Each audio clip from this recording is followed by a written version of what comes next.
Do you know the feeling when you've just eaten and you're full, but you still feel like you want to eat and you just can't stop? Don't worry, I was the same. I was consistently eating past fullness until my stomach would literally hurt. So in this video, I wanted to share with you how I overcame this and established a healthy relationship with food.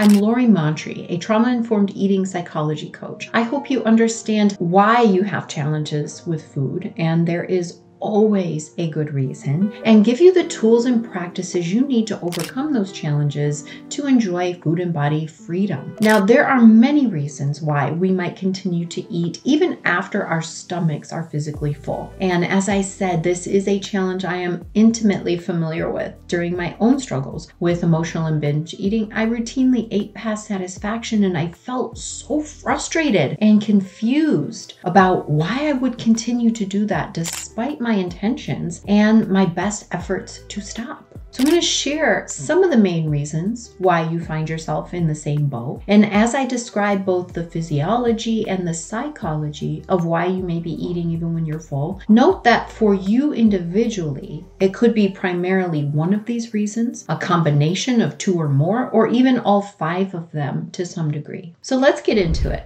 Reason number one is that you may be distracted and or disconnected from your eating experience or your body.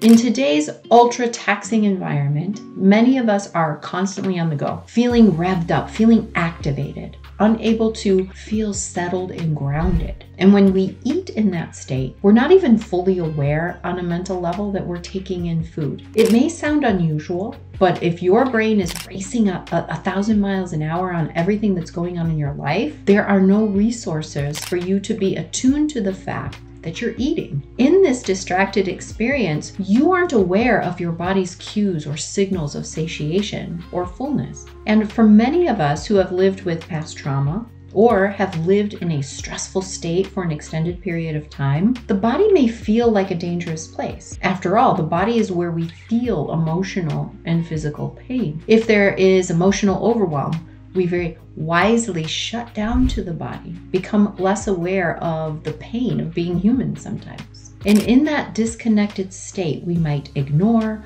override, and numb the messages that are coming from the body.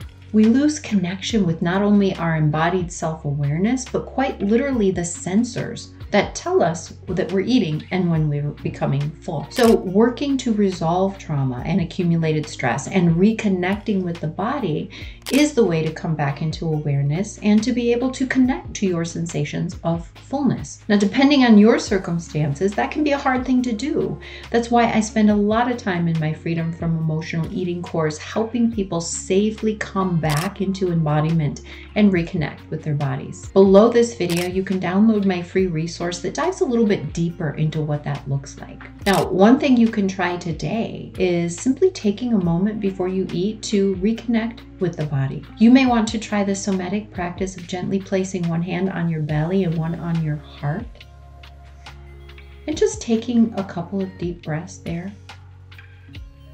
Pay attention to any messages or maybe needs that the body seems to be sharing. And you can also ask your body if it's prepared to assimilate nutrition.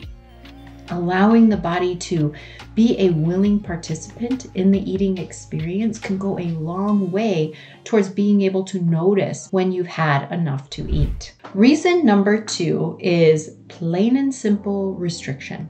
And this restriction can be actual or merely anticipated. You see, our bodies, they are brilliant. When we haven't had enough nutrition recently, and when I say nutrition, I don't just mean calories, and we'll talk about that in a second, but our brilliant bodies, they get nervous and they start to produce messages that tell us to stock up whenever food is actually available. It goes back to our days as hunters and gatherers. In order to survive restriction, a famine, we needed to be prompted to eat to excess. Now, you've probably seen this affect those times when you decided that you were going to start a diet on Monday. The days leading up to Monday were often an absolute free-for-all with food, right?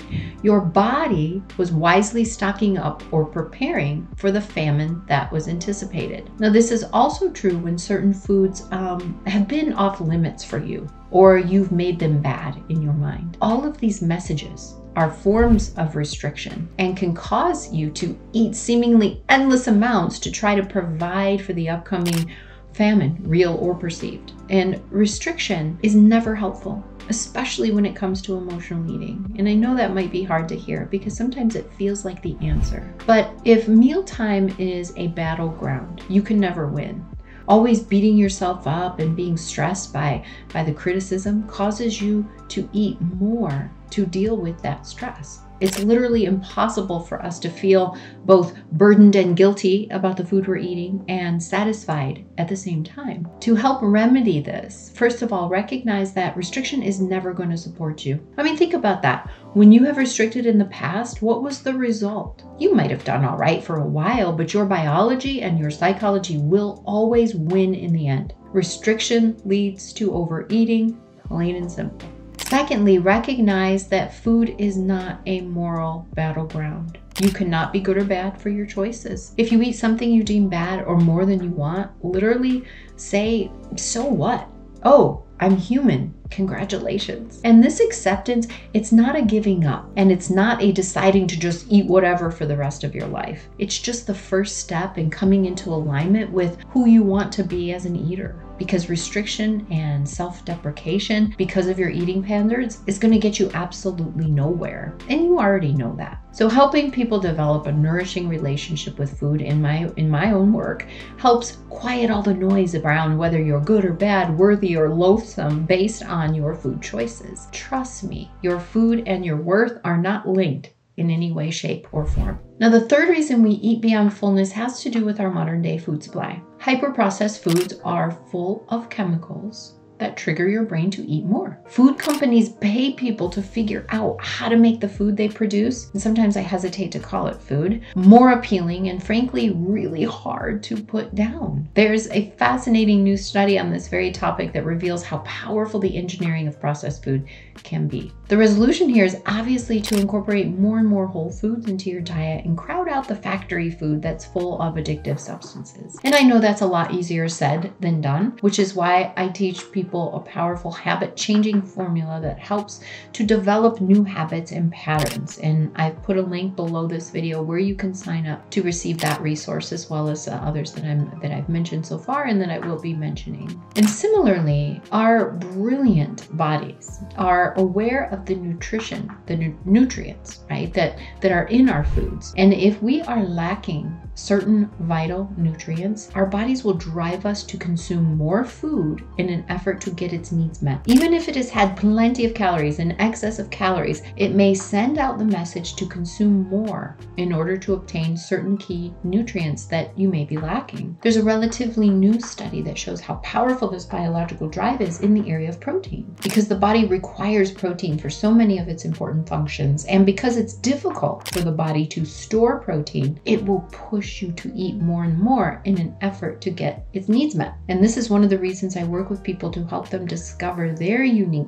body's needs and to how to provide for those needs, because doing so really settles down cravings. When the body is well fueled, it doesn't send out those panicked messages, feed me now. Now, the fourth reason, which is a big one for most people, is that even though we live in a world of excess, we also live in a world of not enough. We don't have enough love, money, permission, self-compassion, expression, fun. And the way we feel in one area of life, we tend to feel in all areas of life. Another way to say that is the way we do one thing is the way we do everything. And when we have the sense that there isn't enough, of course we're going to overdo with food in an effort to finally try to get enough. The resolution here is to figure out, what are you really seeking more of? Even just acknowledging the areas where you feel lack and start providing even a tiny bit more can start to change things for you.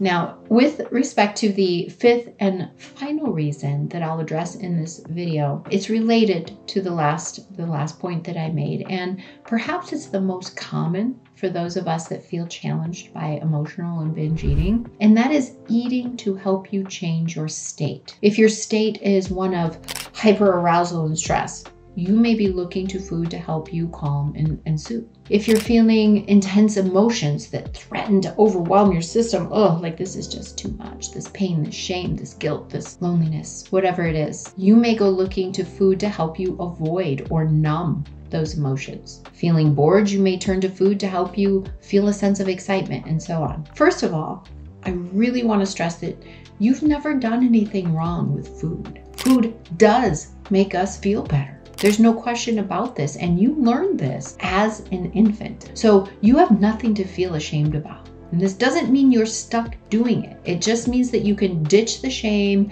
and the criticism about the behavior as you learn the tools and practices that can help you meet your needs even better than food can do right now. Now, when we're using food to change our state, the amount isn't about how our bellies feel. It may take more food to make the feelings calm down or temporarily go away. And that's why we eat until we feel right or until we feel better, which may have nothing to do with how you're feeling physically. Now, the resolution, as I alluded to before, is to learn how to be with your difficult emotions without needing food to help you cope, distract, or avoid them. And two, finding ways to meet your needs that don't involve food. Just ignoring your needs and saying don't eat, that's not going to work. Now, learning this emotional resiliency is one of the 3 keys that I teach in my Freedom from Emotional Eating course. And it's also the subject of one of my free resources that you can download below. Now, even though it is super frustrating, right, to eat beyond fullness, it makes perfect sense. And by understanding your reasons better and working on the exact ways to meet your needs, you can overcome this food challenge and live with food and body freedom. I watch people do it every single day, and I know you can too. If you found any of the content here in this video interesting or helpful, please take a second to hit the like and subscribe buttons. It helps me get more content into the hands of those who need it. And it also lets me know what kind of information you're finding most valuable. I'd also love to hear about any questions or insights you've had from watching the video. So put them below in the comments and I'll be sure to follow up with you. Thanks for spending time with me, and remember how important that compassion piece for yourself truly is on your journey to food and body freedom.